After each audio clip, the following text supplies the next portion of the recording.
Yusek Claire Castro nagbabalik at tumatahol.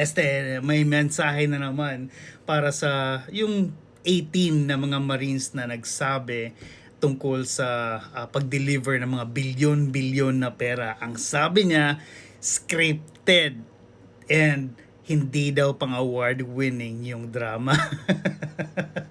Tingnan nyo to. Lousy script. Hindi pang award winning.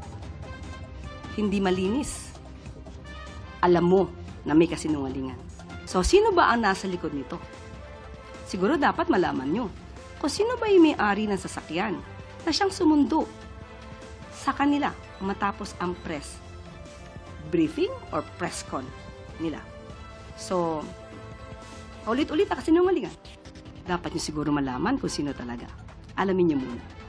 At baka kayo, I believe hindi kayo magugulat. Same people. Bakit hindi muna natin imbestigahan, Yusek Claire, kung totoo ba talaga yung sinasabi nila?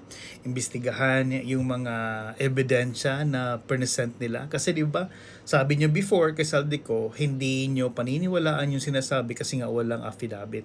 Ngayon, may affidavit yung 18 na Marines. Bakit hindi muna tayo doon mag-imbestiga? Kasi ang gusto mong mangyari, gusto mong imbestigahan kung sinong nasa likod ng mga 18 na Marines na kung bakit sila nagsalita.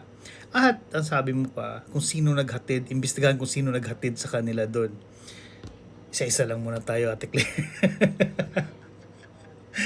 Right, but anyway, again, that's just my opinion. Let me know what you guys think. For now, cheers, bye!